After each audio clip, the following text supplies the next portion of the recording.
Lahore Qalandar versus Karachi Kings, big fight match.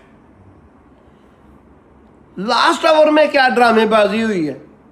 Last over में चाहिए था 14 रन, बॉल भी कोई नहीं हुई और लास्ट ओवर में फिर 9 रन हो गए। 5 रन कहाँ गए? ये क्या ड्रामेबाजी है, मैं आपको बाद में बताता हूँ। सबसे पहले मैच शुरू हुआ, लो स्कोरिंग मैच था। वो इसलिए कि बॉल में स्विंग ज़्यादा था। बॉल बॉलिंग के लिए बेहतर थी पर बैटिंग के लिए नहीं। 128 स्कोर था, वो भी बहुत मुश्किल हो गई कराची किंग्स के लिए, क्योंकि उधर भी बॉलिंग बहुत खतरनाक थी। जो बॉलिंग नहीं ना की वो हैरिस रऊफ ने नहीं की। उधर अमीर हमजा ने भी बहुत अच्छी बॉलिंग की, मोइन अली ने भी, हसन अली ने भी।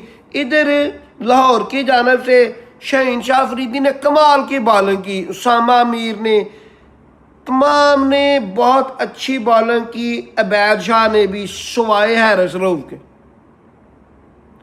आपको बताऊं कि लास्ट ओवर में, एक ओवर में 14 रन रहते थे।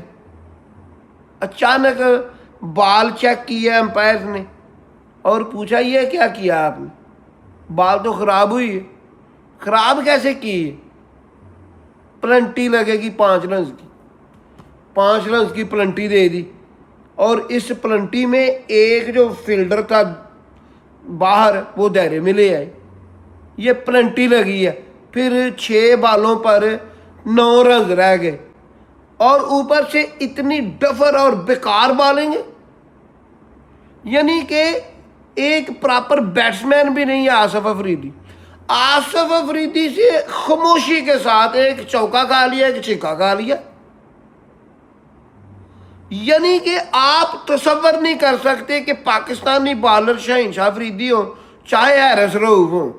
आपने ये सोच लेना कि डेथ का ओवर, चाहे आगे बैट्समैन खेल रहा हो चाहे कोई टाइलैंडर खेल रहा हो, इन्होंने बचाना नहीं है। वही काम किया। 9 रन थे। पहली बार छिक्का होते होते सिकंदर रजा का आउटस्टैंडिंग कैच, उसके बाद अगली बॉल वाइड, अगली बॉल फुल टॉस पर चौका। वो शुक्र है अपने सर पर नहीं खा ली बॉल। अगली बॉल इतना क्लियर आउटस्टैंडिंग छिक्का कि उसके बॉल की साउंड जो छिक्के की वो मेरे कानों में बज रही है। ये हैरिस रऊफ है। लाहौर कलंदर ने ये जो जीता हुआ मैच है ना, ये कराची किंग्स की झोली में डाल दिया। चैनल को सब्सक्राइब कर दे, वीडियो को लाइक कर दे, दुआओं में याद रखिए। अल्लाह हाफिज़।